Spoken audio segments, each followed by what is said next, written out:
Hello everyone, una, gusto kong humingi na agad ng tawad dahil makikialam ako ngayon sa kambal na half Australian na pinagkakaguluhan ngayon dahil gusto nga daw nilang makilala ang kanilang tatay. Sila ay kasalukuyang tinutulungan ngayon ni Kalinga Prab para makapag-aral at para na rin mahanap ang kanilang tatay na isang banyaga. Dahil napanood ko yung tita ni Rab na nasa Australia na mukhang alam na niya ang pangalan ng tatay ng kambal. Nagtataka lang ako mga kaibigan dahil yung tao na mismong nagpakilala sa kambal kay Kalinga Prab ay may napanood ako na video nito. 6 na buwan na ang nakakaraan ay nakausap na nito ang pinaghihinala ang ama ng kambal sa pamamagitan ng video chat. Kaya muli kong hinanap ang lumang video na ito at baka sakaling makatulong sa kanilang paghahanap. Yun kasing pangalan ng tao na nahanap ng tita ni Rab ay pareho din sa pangalan ng tao na nakausap na dati pa ng vlogger na si Dong Henry. Kaya ko naman ilalabas ang conversation na ito ay meron naman silang panawagan at nagbabaka sakali silang may makatulong sa paghahanap sa tatay ng kambal. Ang mabuti pa ay kausapin nila si Dong Henry dahil may kinalaman ito tungkol sa tatay ng kambal. Ang tatay ng kambal ay isang British na kasalukuyang nakatira sa Australia at ito ay isang dati na singer sa Amerika. Nagkakilala ang mga magulang ng kambal sa Angeles, Pampanga at bago umuwi ang banyaga ay nag-iwan ito ng ilang impormasyon tungkol sa kanyang sarili tulad ng kanyang tunay na pangalan at email address. Mga kaibigan, pakinggan natin ang pag-uusap ni Dong Henry, ang pinaghihinala ang tatay ng kambal at kayo na ang humusga kung ito na nga ang mismong tatay ni na Edward at Edwin. Yan po, magandang araw at magandang umaga, magandang hapon, magandang tanghali sa ating lahat. Nagbabalik po, Dong Henry, Couple Vlogs. And sa video pong ito ay gusto ko pong papakita sa inyo yung dalawang anak po ng foreigner, no? Dalawang anak ng Amerikano o Australiano, hindi alam, hindi tiyak. Pero ito po ay, kung naalala po ninyo yung vlog po natin ng mga nakaraan, ito pong mga dalawang bata na ito, kambal. So, kambal po sila, anak po ng isang katutubo. At nagkaroon po tayo ng kopya ng mga pangalan. No, pangalan po ng posibleng tatay nila. And base doon sa description ng sulat, na ang ama ng kambal na ito ay singer, tapos taga-Australia, and yung email address na binigay niya ay inangkin din ng nakontak namin na kaparehong pangalan ng hinihinalang tatay ng dalawa. Sana po, tatay ng dalawang anak kambal na po. So sana po ito na po yung ito na kaya yung tatay nila. Sana po ay ito na. At kung may pagkakataon, magkita-kita sila. So, bakit po, nais ko lang kwento sa inyo yung background. Way back siguro ng mga 10 years ago, nakwento po ng aking mama na doon po sa bundok, kasi may lupa kami doon sa Davao de Oro, doon po sa bundok na yon, mayroon po silang kapitbahay. At yung mga anak po ay kakaiba, ibang kulay. Mga Amerikano, puti talaga. So hindi naman din sabi nilang anak ng araw o yun, 'di ba? Yung minsan may mga ganyan. So, yun, nakausap ng mama ko yung ina nila at sinabi nga ng ang ama ng mga batang ito ay isang banyaga, isang foreigner.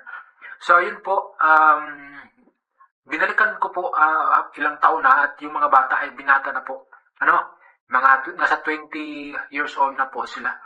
So, ngayon, naghahanap po kami, ni-scroll po natin at hinanap yung kaparehong pangalan binigay sa atin. And nakausap din po natin. So, papasensya na po medyo, papakita ko po sa inyo yung conversation po namin, video call po namin. Hindi po tayo magaling sa English. Kaya, alam kong naintindihan ninyo. At ako lang po ay natuwa. Wala akong ibang purpose talaga. Wala pa ako sa isip ko mag-viral, salamat. Pero ang pinaka-point ko talaga na matulungan ang batang ito, makita ang ang kanilang magulang, yung tatay. Kasi po, grabe talaga ang pinaghirapan, grabe talagang naranasan nilang hirap kasi sa bundok. Ano po, nakapaalang po habang sila ay nag-aaral ng grade 1, nakapaalang po ang dalawang batang ito. Ano po, so, gusto ko pong ipakita sa inyo yung conversation namin ng mga dalawang ito. Yung isa lang nakausap namin kasi kambal po sila. And hanggang ngayon, ano po, gusto ko pong gusto ko pong malaman ninyo na hanggang ngayon, ang mga bata pong ito ay nagtatrabaho para lang makapag-aral. Nag-aaral sila Sabado, Linggo, at nagtatrabaho sila Lunes hanggang Biyernes. So, ganun po ay yung kanilang pagsikap. Ano po? And nais po nila na mapunta dito at sana makapasok sila bilang scholar ni Kuya Rab. Ano po? And so, ito po yung mga picture at ito din po yung conversation namin ng kanyang allegedly tatay nila. Okay, panoorin po natin. How are you? I'm fine. How about you? I'm in bed. Oh, okay. Good evening. Are you now in bed? Yes, I am. Okay. Your wife. Where's your wife? You have your wife? She's from bedroom. Okay. How is your health? Wala. Oh. How is your health? My health is good. For 82-year-old, but just for your information, I am divorced. Divorced? Okay. Brian, me and Belinda we're just neighbor back in the province. Well, I just want to ask you because Belinda said it's more than a friend. Your relationship is more than a friend, and I just want to ask if you believe if Belinda will say that you have a son to her. How about that? I did not even know. Well, a surprise. So back in Los Angeles, Pampanga, she worked there in a cafe, maybe. She said, and you are the one who gave that address to her. Just according to her. I don't know. Maybe she needs to contact me direct. Well, it takes 3 or 4 hours going there from where I am this time. I'm in the heart of Davao City. Yeah, what if I send you my email address? Well, I'll try to connect, but in her place, there's no cell site and there's no also internet connection. It's really a remote place. Belinda is a member of one of the tribe, but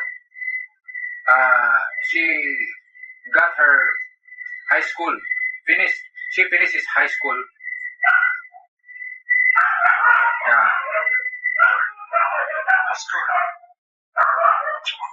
You got my regards, huh? Yeah. That is. I just want to help her because we were surprised because we have a portion of land near her place, and while we were there, we saw this twin brother, a white men, obviously, they were not Filipino, and they were, of course, they grow as the uh, what we call the typical people who live there, farm, and going to school by foot. They are white, yeah, and so maybe you just send me more details. How old are they? December 8. The kids were born December. The boy's twin brother born December 8, 2003. It came to my mind that I tried to help find their father. They just give us this address. I understand. And maybe I have also in mind that Belinda may be a little have fear of if the kids find their father, so have a fear of leaving them. Yeah. The kids are so Happy. hardworking. Now in 20 years old, still they work for their schooling from Monday to Friday, and working at the eatery like kitchenette, and in school during Saturday to Sunday. So there's no other name mentioned. They gave us this letter. So I asked the kids if you recognize this penmanship, the handwriting, and the kids answered me that yes, we recognize that's the penmanship of my mom. While I'm there, I will send my email address to you. You send me as many details as you can. Okay, I have some photos. I have some photos, but I will send to you of these kids. So I don't know. We'll see what happens. Yeah. So maybe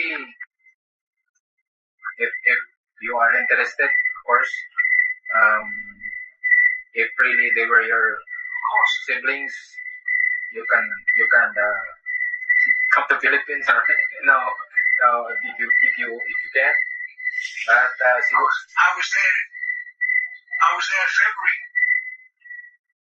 What? February. I was there last February. Ay. February. Almost. Well, you have plans in the future? Yeah. If God willing, we'll see each other also. Appreciate it. Yeah. I'll send you my email address. Okay. Thank you. Okay. I've got no problem. I've got to go now. I'll see you later. Stay in contact, fam. Yes. This is a good way to go. Yes. Thank you. Take care. And God bless. God bless. Have a good night rest. Bye-bye. Super.